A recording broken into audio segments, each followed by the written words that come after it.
Sahana vavatu, sahanau bhunaktu, sahaviryang karavavahai, tejasvinavadhitamastu, ma vidvishavahai.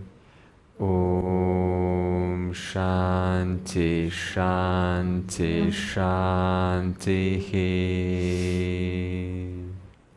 So we are born without an instruction, and Lord Krishna gives us such an instruction manual in the Bhagavad Gita, and he wants to make our life more cheerful and more enthusiastic. He wants to help us change our orientations. He wants to help us evolve from our old ways of conduct. He wants to show us how is it that I am to live in this place. He wants to show us what it takes to come closer to him. And he is providing us instructions. And he said in verse 67, he says things like, worship me, keeping me as the ultimate end. Give up all your actions unto me. Meditate upon me. These are some of the things, words of Lord Krishna. So there's no reason to say, oh, what do I do? Lord Krishna is telling us. And we said, offering all your actions unto me, says Lord Krishna to us. Offering all your actions unto me. Now, where can your actions go other than to the Lord? So this means your actions are always going to the Lord. But then if that is true, then why is Krishna telling us, offer all your actions unto me? So this means there has to be something behind this statement in order to make it worthy of an offer. Otherwise, we're offering our stuff to Ishvara. And that which is behind the statement is that if you imagine an altar of a temple of the Lord, and you walk inside that temple, how would you approach that temple? What would you offer to the Lord of the universe? A bottle of whiskey? Show him your complaints about his world? And he's like, hey, I gave you everything, and you're complaining about your world, my world, our world. And so the Lord says, what I mean by offering all your actions unto me is that is a certain offering that comes out of your own understanding, and that is, you are within my laws, you're in my order, you're never outside my order, and you have no choice but to be in this order, doing what is to be done, because that's how I made you. Wise person's actions, they don't oppose dharma. Even a wise person does things. What kind of actions does a wise person do? Those actions that do not oppose dharma. That means a wise person knows dharma. They have arrived to their understanding through the means of doing what is to be done. Universal ethics. And those universal ethics is given to all of us. And thereby, he said, offering unto me isn't just offering prayers or a flower or an incense stick, or, it is so much more than that. In fact, since you are always offering to me, it can't be just a prayer, bhajans, puja. It has to be constant. Now, what could that be? It is none other than how you offer to this altar. And when are you not offering to the altar? Everything is the altar of Ishvara. Therefore, I give through keeping these universal ethics in my mind. Therefore, through doing so, I come to understand that my own stuff prevents me from aligning to these laws. For example, we see a criminal and we brush them off as such. But if you think about it a little bit more through the eyes of the order, how could you change your words slightly to align more and be more objective in your words? This is a little exercise. Instead of just brushing off criminal, bad person, what else could you say that is slightly more aligned, more dharmic, to offer your speech to the altar of Ishvara in a more objective way? What could you say? Those actions that are not so wise to do. Good. That's a step better than labeling and judging and walking away. What else could we say? How else could we look at this person who is confused? Yep, you can feel compassionate. Whatever he is, it is because of his conditionings. Yes, okay, that's slightly, I think this is what you wanted to say. Okay. Because if we say prarabdha karma, it gives us a license to leave him alone and not act. If we are capable of acting, then we can act. If we are in danger, then that is, also your responsibility to protect yourself. So this means rather than brushing a person off with, because everything is the altar of Ishvara, as criminal, bad person, idiot, etc., I can say this person is driven by their own conditionings, by their own pain, by their own unresolved stuff, and there is no society, there's no system to help them out. One of my friends, she worked with criminals for a long time. The most kind of a criminals that you wouldn't want to kind of hear about, child molestation, and they are very hard to get through. The first thing I was told is denial. You try to talk to them, you have to, because they are going to get a report, a psychological analysis, and based on that analysis, they will either go to jail or, one of those options. So they have to be very careful with their words. And you know what's the common denominator across them all? They know that there is nothing in it for me to be honest. Because if I say that I did this, and there's nothing wrong with me, then you go to jail. If you deny it, if you lie, no, nothing's wrong, I didn't do it, which is 99% of the cases, as I was told, probably a little bit less, 95, then you save yourself potentially because it's a legal matter. So there's no incentive. So we can see now, imagine that I didn't tell you this. And I just told you these people in jail, they lie, they are not honest. And if you don't have all the information, we are tempted to give them a label. This is the human mind.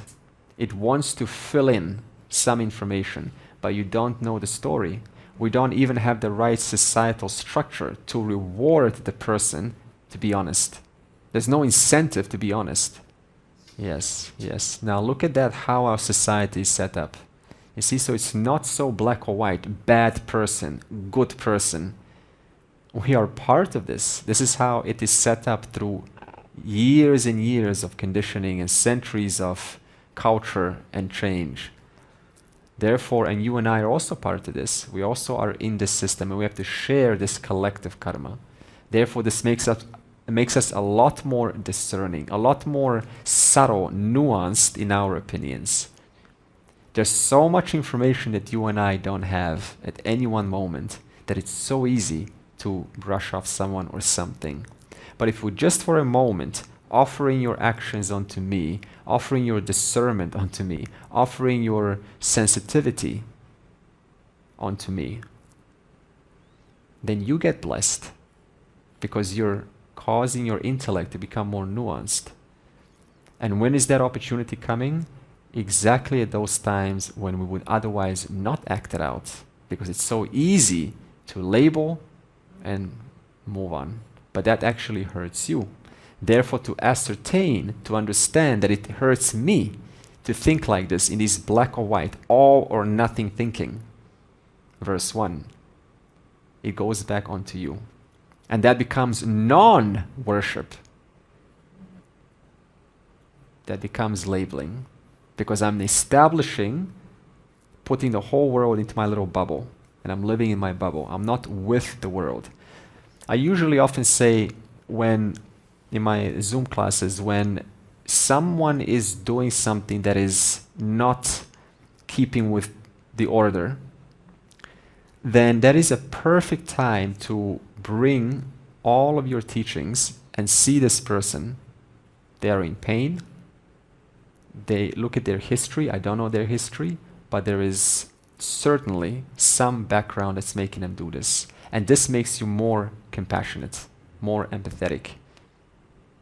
Instead of just talking, be empathetic, have empathy. Empathy is developed. In fact, empathy is your natural state, but it's been covered because of our criminal full stop labels. Therefore, we start to shake that up a little bit by being more discerning in our descriptions. It's practice, but this is worship. Actively undoing our distortions is worshipping Ishvara. And aligning to Dharma, knowing that Dharma is none other than Ishvara's laws. That's what makes it worshipping your actions and giving them onto me. Now, one thing with Dharma is it can be misinterpreted. And it's sometimes a question comes and says, one would say, how do I know if what I'm doing is right? Right? Fair question, right? How would you answer this? How do I know if what I'm doing is right? Maybe I'll give you a hint. Maybe the word right isn't, it puts a lot of pressure, doesn't it? Right. Maybe how do I know what I'm doing is more right? Maybe that makes it easier. More right than the other action. How do you know? According to the situation, we have to decide which is more right. Maybe yesterday it was wrong, but today at this situation it may be right. So situational conditions also make it right or wrong. Yeah. Also the peace I feel after the action in myself is an indicator. Yeah, so it's an instant indicator. Ishvara's indicator, emotional. Inner voice indicates that. Okay. Now, okay. What if that inner voice has been slightly corrupted by your likes and dislikes? That could also be. Yes. I'm not saying it's true, but it could happen. Now, how would you know that it's been corrupted? How would you know is, like Jen said, that too will reveal itself as an emotional indicator slightly later. And then you can correct and you can say, okay, so this is traced to what happened a week ago or 5 weeks ago. So this means I can make some course correction and do differently next time. So this means you're always getting emotional indicators how you're doing. You just have to be discerning enough to be able to discern what is connected to what. Because sometimes we forget, we're so busy in our life. This is why Krishna is also asking us to simplify our life. Otherwise we can't track what happened, what's this feeling, where is it coming from. So this means journaling is a lovely thing. I personally write things on my phone. You know, sometimes when I do something, I write on the phone, on Google Notes, and then transfer it to on my computer. And I have a long, I think about 5,000 pages by now of journaling for years. And journaling is useful because it tells your brain that this is worthy of putting down. This is worthy of noting. You don't even have to do anything to what you journal. Just putting it down does something to your brain and says, this is worthy of thinking about. And it goes into your subconscious mind and it starts to think about it. Even writing is okay? Even writing, yeah, even writing. I personally prefer typing, but writing, they say, activates a lot more of your brain than typing. Yeah. Some of us are, you know, kind of early adopters with technology or whatever. I prefer typing. Yeah. Okay. Yeah, I remember coming back from good Saman. I was coming from a friend, a dear friend of mine, in Melbourne. I was coming back from their house, and out of nowhere, I just saw a homeless man in a juncture. Okay, in a juncture where you're supposed to cross. Okay, so it's kind of a busy area, and I saw him there, and something in me just triggered. No, stop the car right now, and I just had to stop the car. And I said, look, I can easily just keep on going. Easy. That's the easiest thing to do right now because there's a momentum. Just keep on going with your car. You know, others will give him money. This is what we say. Others will give him money. No. I stopped the car and I thought about it. I know that this person may use the money for reasons that I do not approve of. But at the same time, if I start up my car and I continue going my way, I will feel guilty. Very guilty. The fact that I am capable of helping this man and I chose to deny that myself and deny him the help. So I took the money and I gave the money. And I continued walking and I felt so good about it. That is Ishvara's feedback. I've done the right thing. Now, what he does with that, he can either do something, not do something, or do something different. He will get a consequence. And he will get feedback slowly, time after time, until eventually he recognizes, I cannot live like this anymore. But why has he recognized that? Because you helped him come to that point much faster than if you didn't give the money. Therefore, the Ishvara's feedback always helps. Rather give than not give. They will get their share of feedback and they will do what has to be done. See, Karma Yoga, chapter 3, is really all about knowing where is my locus of control and where is not my locus of control. My locus of control is what I can do from my own self. Non-locus of control is what happens after I apply an action. That is not up to me. Immediately I need to relinquish that. But before, I need to think wisely. What is to be done? I do my part. I've done my part. What happens after is you let that go. You cannot burden yourself with that. This is Lord Krishna's words of Karma Yoga. So you can do or you cannot do, or you can do Something different. You can do something different. Just So like I buy them some bread. yes. clothes or- Yeah, good thinking. Yeah. Right. And my simple understanding of dharma is do not do something to others that you don't want to happen to yourself. Yes, exactly. So I didn't like this situation, then think that that person would also won't like the action that you are doing. exactly. So if I was him, Yeah. I would want the money. That's a fact. Yeah, but see, what he's also saying is more like, what is my intention? If I'm giving charity to, what do you call it? A terrorist organization, that's rajasic giving. If I'm giving to a man out of my own, intentions to help him out, I don't know whether it's what he's going to use it for, but it's sattvic giving because my intention is to help him. But that's what I mean. So these three types of giving. So if I am tamasic, I will most likely be attracted to giving to organizations that are terrorist or oriented. Which do adharma. Yeah. The adharmic people we would like to give. Yeah, so that's how it is. So this means that even though I will get some punyam, but my papam will be a lot more. That's how it works. Now, in other words, it's infallible laws. There's no kind of getting away with it. Oh, let me just give to anyone and I'll get punyam. You will get punyam, but always in proportion to your intention and to how clean is this giving. What's the intention behind it? We're all contributors by default. We only override that through our own kind of likes and dislikes.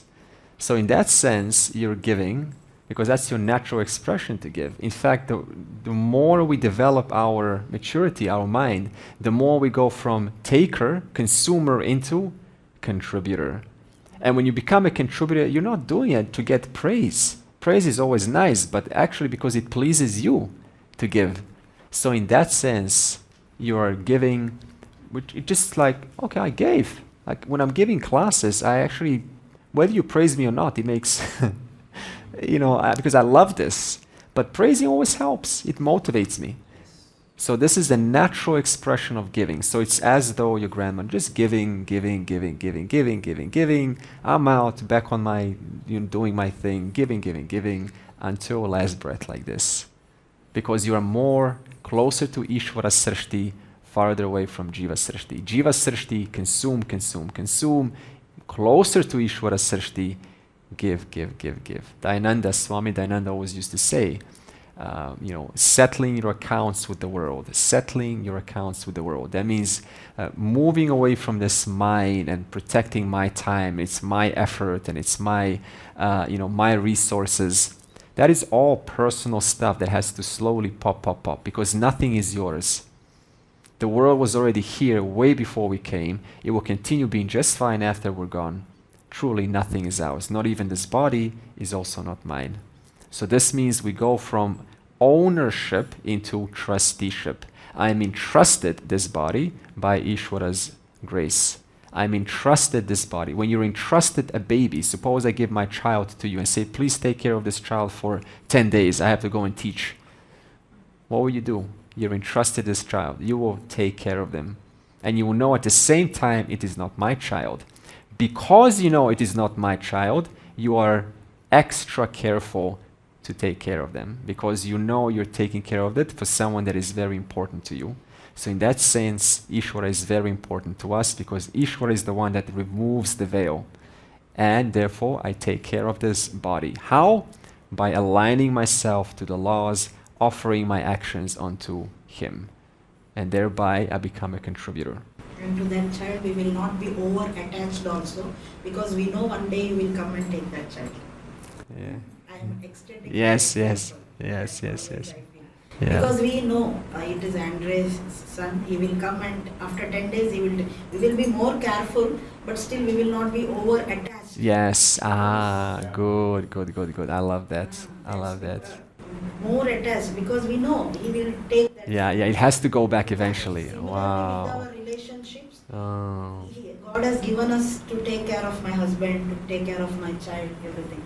One day it is losable and we have to be prepared to lose. Yeah, this is beautiful. We can see with our body. Yeah, With our very bodies, nice, yes.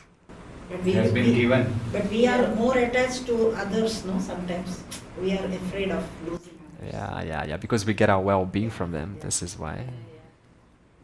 This example I extremely. Yeah, it's beautiful. Yeah. Now, dharma can also, as I said, can be misinterpreted. And there's some examples of this that even wise people misinterpret dharma. Like we had Bhishma, right, in the Gita, where he made a vow and he says, I will protect Hastinapur at all cost. So that is a very noble cause. But what he failed to understand is that the king happened, Dhritarashtra, to be not so wise. And he stuck with this rigidity of his to protect Hastinapur at all cost. And what had happened, whoever saw Mahabharata, he started to kind of be in this torn. He was torn. I don't know whether I should stay. He was in constant pain. He was a good man, but he was offering himself to a broken king. Because his inner program was saying this is not right, but his outer intellect was saying you need to do because, ethics are ethics. I cannot violate it. So this means that ethics are highly situational and flexible. Sometimes I have to lie as a doctor and not tell you that you're going to live for the next 5 days or 3 months. Sometimes I will keep that back for the sake of maybe I'm not sure or not kind of hurting your family too early. So this means dharma has its place. It has flexibility. And now Draupadi, also in the Mahabharata, she exercised, she was a good example of working with these laws. And when she was in trouble, she, because of Bhishma's, kind of contribution and, eventually the war, was about to slowly come. But when the Pandavas were playing against the Kauravas, then when Draupadi was pulled by her hair, how did she negotiate herself? This is very interesting because she's a really nice example of a woman who is working with the laws, at least in this situation.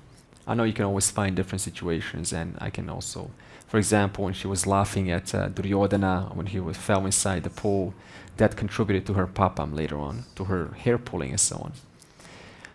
She said to Bhishma, she said, how can you men of wise stature all stand here and watch this woman, like myself, so innocent, be treated like this so unfairly. I thought you were a man of wisdom. I thought you were a man of conduct and virtue. And you're just standing there and doing nothing.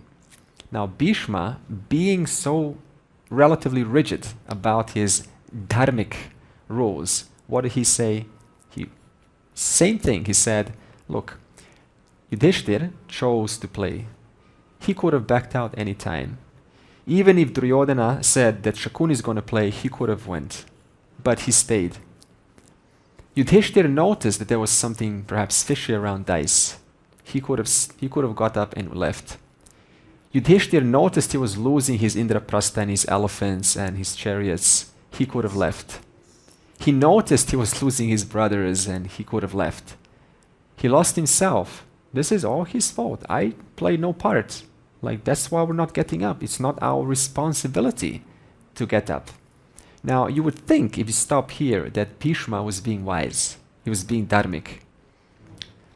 But not really. So now, Draupadi, she resorted to her emotions, her manas. Very intelligent. And then she resorted, when that didn't work, she resorted to her intellect. She said, who did Yudhishthir lose first? Himself or me? Because if he lost himself first, then he has no right to stake a queen, because now he's a slave. He's a dasa, right? So he lost himself first. Therefore, he has no right to stake me. That's very intelligent. That failed. And then she resorted to Lord Krishna. So one by one, she negotiated. My intellect, my emotions, all of that was laid out on the table. Now I have no one else to turn to except Lord Krishna. And Lord Krishna, without any hesitation, because he's clear, responded by providing more sari. Why? What did Krishna see that all of these wise men, maybe except Vidur, like Bhishma, didn't see? What did Krishna see that caused him to instantly help her, which Bhishma didn't see? Krishna recognized that it was obvious that the game was based on dice cheating. There was some cheating going on. And this was relatively evident, somewhat evident. And maybe some of them saw that.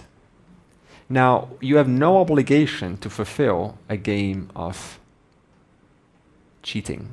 You have no obligation to fulfill that because it's not keeping with the laws.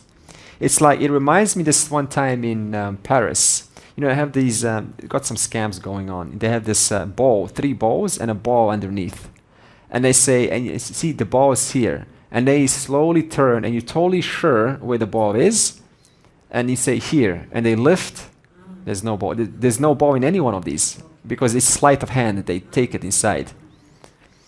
Now suppose you saw that and you watch a tourist, next tourist come, and you just cross your arms and you watch him suffer. Haha, he's going to lose. You see, it becomes your responsibility to save the tourist because you have information that he doesn't, because you're in the same laws. You're governed by the same laws, you're in the same order.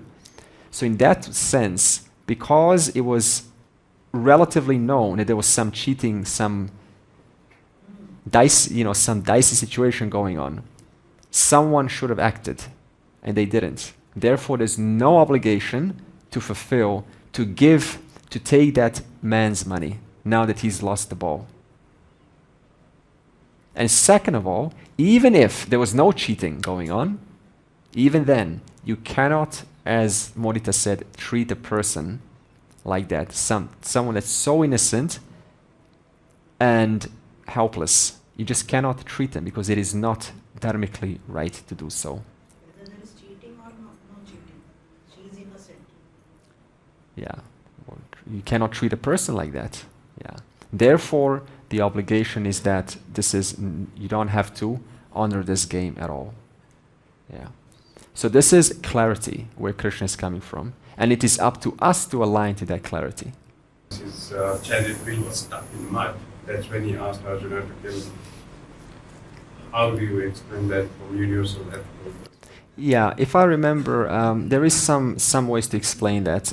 Is that, see, sometimes the only way to, because there is a much larger stake than sometimes following ethics. So in one way you can interpret it as that is the only opportunity because I kind of couldn't win the war. And there's a much larger stake going on. It's not just about one person. So that's what I mean. Sometimes ethics need to be broken to comply to a much larger picture. It's not this, I can't because it's not the right thing. This is where people go wrong, like Bhishma. And therefore, Krishna saw this and he offered an opportunity to Arjuna. It was Arjuna who killed, and the situation was solved. This is the flexibility of ethics. And he gets the job done and it saves so many lives. Now, even after Mahabharata, Arjuna, he went to where? To heaven. He got knowledge from Lord Krishna. The whole thing. And you would think he would get moksha. But Arjuna went to heaven.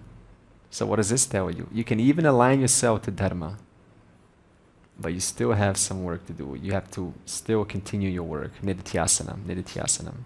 See this? Even if you get knowledge from Lord Krishna himself, still you got work to do. That's a big thought. Even from Andre? Even from anyone, you see? So it's not like, oh, I'm Arjuna, I've got from Lord Krishna. No, you see, the laws don't cut corners. Law is law. Just because I got it from Lord Krishna doesn't mean now that I am more lucky. The laws are neither fair nor unfair. I have to do my work. Everyone has to do their work. Everybody went for going to heaven, but only Yudhishthira reached heaven. With the dog. With a dog. Yes, now that's a whole different story. Because the most dharmic in all of them was Yudhishthira. Yeah. As a whole. Yeah, but he still made so many mistakes. So that's what this story wants to show you. Even if you're wise, like Yudhishthira, truly the wisest is the Lord. Because all of us, we don't have the full information. So we make mistakes here and there. So what is our job here? To realign ourselves, keep realigning ourselves to the words of Krishna. That's what we're being shown. Why should we align to Dharma? Simple. Why should we align to Dharma? It's very simple. Because you're not outside Ishvara's laws. And the more I align to Dharma, the more I need to, I'm aligned with, Ishvara Srishti. And Ishvara Srishti, I am with the world. I am with the reality. It reduces my likes and dislikes, my subjectivities, my biases, my prejudices. That's why Dharma is so important. To align to Dharma is to actively reduce those prejudices that keep us away from the Lord. That is why alignment is so important. And that is an active process. Therefore, when he says, offer your actions unto me, he is saying, infuse your actions with ethics and recognize those very ethics are none other than me, Ishvara. And then he says, meditate upon me. Now, what is this meditate upon me? Well, our life is guided by strong orientations. And if those orientations are left to run, then they just keep on sometimes, guiding our life. So what we have to do is we have to slowly realign them. And meditation is for this purpose, to realign those deep-rooted notions. And in Vedanta, the word meditation is Saguna Brahma. Saguna Brahma means Ishvara. Now, what's the subject matter? Saguna Brahma, Vishaya. So the subject matter is Ishvara.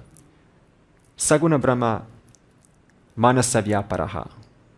In other words, what do I do with my mind? I entertain or I bring Ishvara's teachings into my mind. It's a manasa, it's a work of the mind, not silencing the mind. It's the using the mind to bring the teachings of Vedanta and contemplate upon them with closed eyes. Saguna Brahma Vishaya Manasavya Paraha. That's the definition of meditation. In English, it just means basically using my mind to contemplate on the teachings of Vedanta. Okay. Now, instead of talking about this, I want to guide us through a meditation. Okay, because it's a little bit better to get an experience. So let's close our eyes, and first step is to scan our bodies from the bottom upwards. I want you to start with firstly a breath.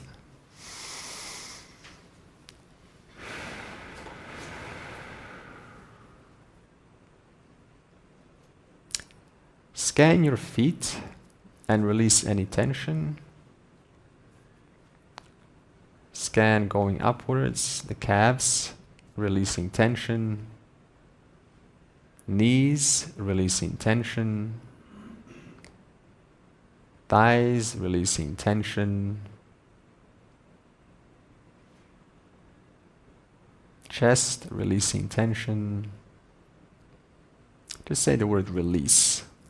When you say the word release, that body part just relaxes. Left arm, release. Left shoulder, release.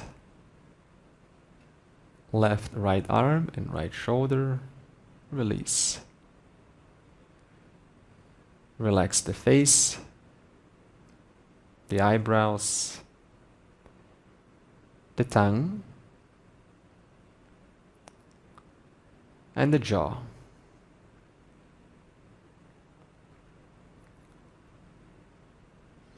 Now that we are relaxed, we're going to go to step 2, which is to do a japa. A japa is a mantra which is repeated to help the mind focus on it so that it becomes ready to contemplate. The japa will be Om Tat Sat. Om Tat Sat. Om Tat Sat. Om Tat Sat. Om Tat Sat. Om Tat Sat. Focus on some point in your heart or between the eyebrows. Om Tat Sat. Om Tat Sat. Om Tat Sat. Om Tat Sat. Om Tat Sat. Om Tat Sat. Notice the distance between each syllable. Om space Tat space Sat. Om Tat Sat. Om Tat Sat. Keep going silently. The point of japa is to simply concentrate the mind. Notice and be conscious of that space between Om Tat Sat.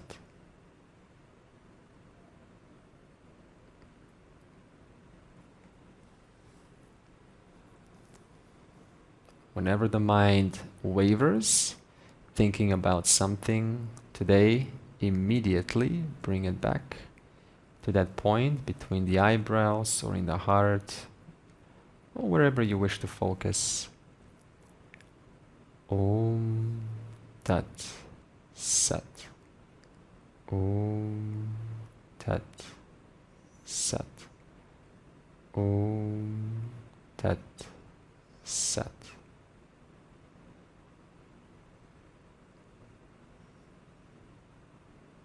Next step, well done, is to stop the japa and start to bring a teaching of Vedanta into your life. I'm going to tell us which teaching. I want you to relate with Ishvara as the one who removes old to give chance for the new. the one who removes your ignorance, removes old cells, removes diseases from your life, removes old chapters from your life, the one who removes old stories from your life, the one who removes old relationships from your life, only to give you the chance for something new. Start to relate and recognize how dependent you are on this aspect of Ishvara, the one who sweeps, the one who removes from your life to give you chance for new. Think.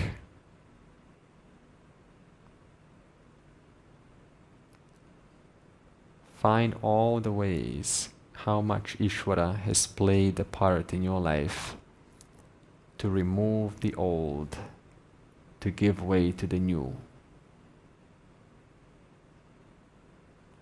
Removing the child to give birth to the adult.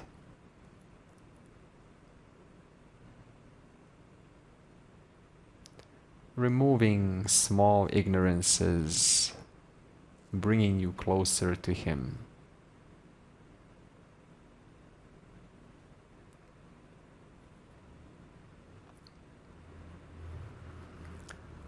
Recognize this force of destruction is your best friend,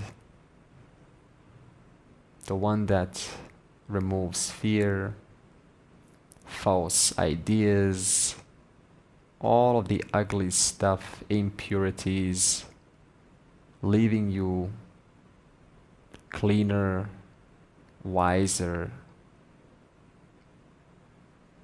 more pleasing to be with yourself.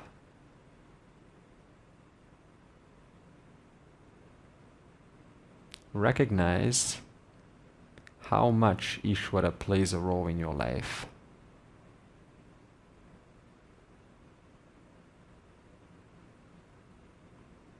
The one who also removes your body,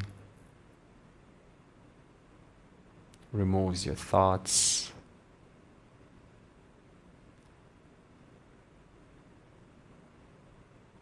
removes this world, has removed previous generations to give space for us to be here,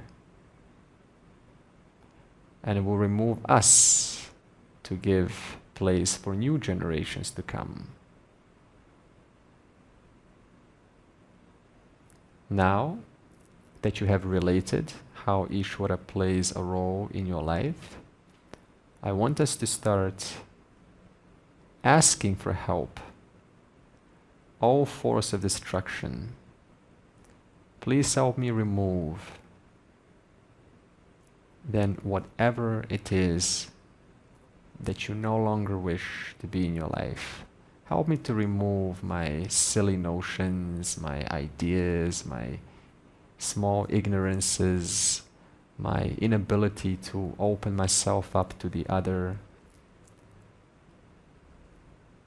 I want to know you, Ishvara. Help me remove all of my ideas that are not true, my childhood notions, my lack of confidence, my shyness, all those things that are denying me from recognizing you. Help me remove all of this, please. I have done so many things. It hasn't worked. I turn to you, O Lord, like Draupadi. Please take this away from me, these notions, these ideas, this illness. I want to be happy and I want to know you in totality. I want to be closer to you. I want you, Lord. Help me.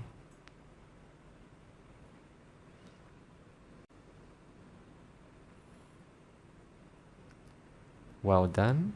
Now, I want you to bring some pain that is unresolved in your life with someone or something, and I want you to reframe that situation, to recognize that perhaps this hurt that I've been given, perhaps this person didn't know any better. They were acting out of pain. There were other people who love me now. They didn't have all the information, all of the facts. If they knew me, they probably would have not done that or said that. Bring something that is bothering you and reframe it. Remember, the criminal is not a criminal. He's coming from his own ideas, from his own distortions. I want you to be at peace with this situation that's been bothering you. Understand this person wasn't born with all knowledge. They too had parents who taught them certain ways, culture. They were operating from their own pressures, from their own insecurities. Just like I was operating from my insecurities, I never intended to hurt anyone.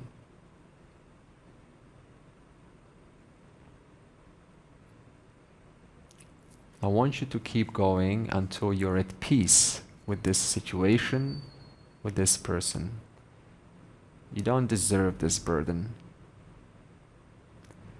This burden had its place. Now it's time to let it go.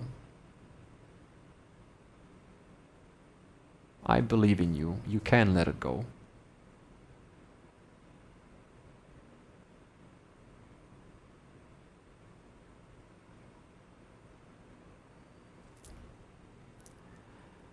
And we will now return slowly with a deep breath, opening our eyes. We have finished this meditation. This is what we call Vedantic meditation. We are involved in the process. We are praying. We are relating with Ishvara. We are understanding how Ishvara plays a role in our life. We are also bringing a prayer. Help me. Bring knowledge into my life. Bring perspective into my life. And then we go through a healing process. We bring something that's bothering us and we release that. We ask the Lord's help. Vedantic meditation. And that power to reframe a situation is always with you. Always. Use it. That's your privilege. Therefore, Vedantic meditation consists of relaxing, japa, that's to make the mind concentrated, beginning to relate with Ishvara, that means bringing some teaching and seeing how that teaching plays a role in your life. That's relating with Ishvara. How you are totally dependent on these laws. Why are you doing this? Because it reminds you that you are in Ishvara's order. That is what makes you closer to him. Verse 8 will now ask, what does it mean to put your mind and intellect in Ishvara? Mayi eva manaha adhatsva mayi buddhim niveshaya. Nivasishyasi mayi eva ataha urdvam nasam shayaha. Verse 8. So in me alone may you place your mind. So what does it mean to place your mind in me? Your mind, your emotions. In other words, as Jen said, your emotions are indicators. Therefore, I use these indicators to recognize there are some stories in my life that need some correction. That's all it is, really. A story, you're a story away from changing your emotions about the world. One story away. We like to play the same story again and again and again, but you can change that story and you can change how you feel about a situation. Remember this. It's about changing those little stories in our minds. Now, to gain mastery over emotions, what does this mean to gain mastery over emotions? It means to develop a proper relationship to them. Proper. Now, what do I mean by this? Take fear, for example. What is natural fear? Is fear a bad thing? No. If you see a snake, or if your child's putting their finger next to a plug, you will have empirical fear. But when does fear become an unhealthy thing? When you keep adding stories. What if this happened? We'll finish soon. Yeah, what if this happened? What if that happened, right? So this means that even fear can start to, hold you back. And therefore we start to act in the light of that fear. So my question is, where is that for you, that tipping point between natural fear and your own fear? Where is that? I want you to recognize that. In whatever area it is, where is your own fear, your own projections, your own ideas, your own notions that are non-existent? And where is that natural fear? That is having a proper relationship with emotions. For example, you're working and you naturally have fear about the economy, right? Maybe, the job may liquidate people. I could be one of them. But then your unnatural fear is,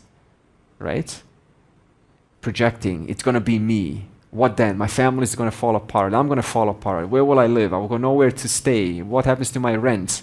So now we stifle ourselves because of our own fear. Stop. Objective fear is just a warning saying this could happen.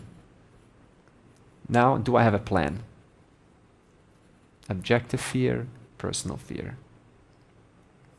What about sorrow? Sorrow, again, is empirically useful.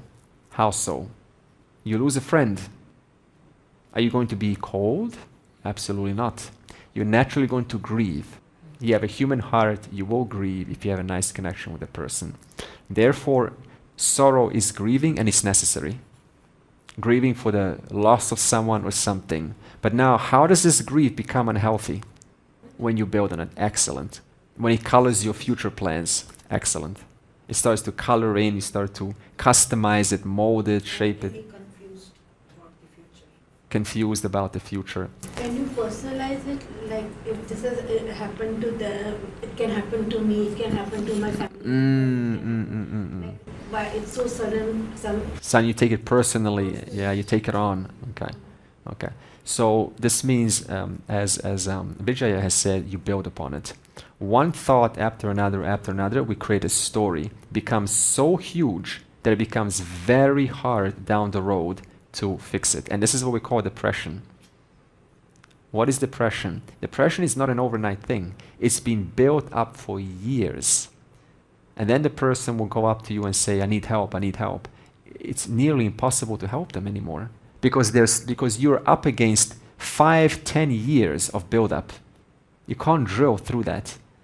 So this means that where is that tipping point when something happens and then we start to add this, God is so unfair, and why me, and I need help, and I'm lonely, and this last person is now gone, and I really have no friends now. In other words, stop. This is personal notions. It doesn't help anyone. It just stifles the person. And then you have to now eventually get out of that because the sorrow is going to become so big that eventually we have to now draw our way back out of the well. And we don't want that. That's unhealthy sorrow. Then we have healthy and unhealthy happiness. Now, what is unhealthy happiness? This is tamasic or Addiction. elation. Okay. Addiction to something. Addiction. Okay. That's unhealthy happiness. What about? But I also kind of heard you say elation. I mean, that's what I heard. Addiction. Yeah. Okay. But I'm gonna go with elation. So. So, suppose you. Yeah, suppose you build this kind of an artificial high, right? It's going to be so good when I get there and everything's going to work out. And so you create this artificial elation, this artificial high. And then when you go there, it's nothing like that. And now we have this huge downwards slope. And that's a terrible fall. And that makes the person have this equal kind of a opposite. That's unhealthy happiness. That means I created my own happiness that was not keeping with expectations, with reality. This we need not do. For example, I learned myself through the years, when I come to the seminar, it's no longer for me, I'm teaching, I've got people to listen to. It's just like, hey, I'm here to do my work, right? Because when you come, you don't know what's going to happen. You don't know how the teacher's going to be, who your friends are going to be, if you're going to get along. So this means I come with, I have to do my part and I will do the absolute best that I possibly can. From now on, it's like this. Whatever happens after is incidental. If my students love me, that is incidental. But I am doing here my part. Just like Vishal nicely does his part, he finishes, he sits down. See, this is just doing your part. So this means also happiness has its, ways of kind of disturbing us. These are all ways of how to properly manage ourselves. And we also have what's called removing love connection blocks. This is another stoppage. Consciously, we all want love. What is love? Love is that sense of closeness, warmness, appreciation, trust, devotion, companionship. All of those words in one word is love. We all want that. Nobody wants to be distant or isolated. We all want to be together. That's love. But unconsciously, there is something saying in me, I am fearful. If I get too close or they get too close to me, they will reject me. So what happens is we find small ways to keep that small distance between. And we can mistake that small distance for being objective, for being a little bit, no, I've got my independence. But it's a fine line between being independent and keeping that invisible distance between the other person. That is the work. And thereby we can say something like, I choose to give love to the other person because that is one of the fastest ways to heal it. It's happening again. I'm creating that distance. I intentionally choose not to distance myself from this person. Do something different, or don't do anything. If I don't do anything, what's going to happen? That block between me and Ishvara is always going to remain for a long time. So therefore, there is distance that I have between myself and my partner is a distance that I have between myself and Ishvara. And at the same time, attachment is not possible to not have attachment. Attachment is a human emotion. A mother has attachment to her son. It's part of being human. So you have to, that is something that you will fall into. You will fall into attachment. There's nothing wrong with that. But at the same time, like anything, healthy, unhealthy, there's unhealthy attachment, healthy attachment. What's unhealthy attachment? Obsessive. Obsessive. You have to be next to me. In other words, I'm incomplete without you. Without you, I don't want to go and socialize because I need you for me to be talkative. I've seen this so many times, Remove the partners, suddenly they're a different person. So in other words, can I stand on my own 2 feet, still talk to you confidently, stand and know who I am? I really appreciate this about partners when they actually choose to come to an event without their partner. It tells me a lot because it says that, hey, I have my own independence, but I also love my partner. This is healing. And you can also pray. If everything else fails, pray. Lord, I have this block. I've been carrying it for so long. I have a hard time connecting to the person. Please help me to remove this, oh Lord. Help me to remove this block. I don't know what else to do. And this is another option given to you. And thereby, now he also says, what does it mean for your intellect to be put in me? So this is your emotions. Now your intellect just means to be more discerning, more self-reflective, to use that capacity of doing what is to be done, pausing before acting, because there's always some things that I could potentially miss. Is this the right decision? Let me take a moment. Let me not be impulsive this time. What are the potential consequences if I do this? Will it hurt me? Will it cause us to separate? Will it cause us to come closer? And what kind of a relationship will we have when I apply this action over this one? So I'm thinking about the future consequences. This is what it means to put your intellect, to apply your intellect in this field of action. This is a field of action. And thereby not acting from likes and dislikes, but acting from, as Ili said, what will serve both me and you. What is for the highest good in this situation that will serve both me and you? What is both healthy for one side and the other side? It is your duty to think, to recognize that. That is how action is to be applied using our intellect. And the next verse, tomorrow, we will talk about how to align your mind and intellect to Ishvara's order through practice. So we'll talk about abhyasa. This is all devotion. Purnamadav Purnamidam Purnat Purnamudachyate Purnasya Purnamadaya Purnam eva avashishyate. Om Shanti Shanti Shanti.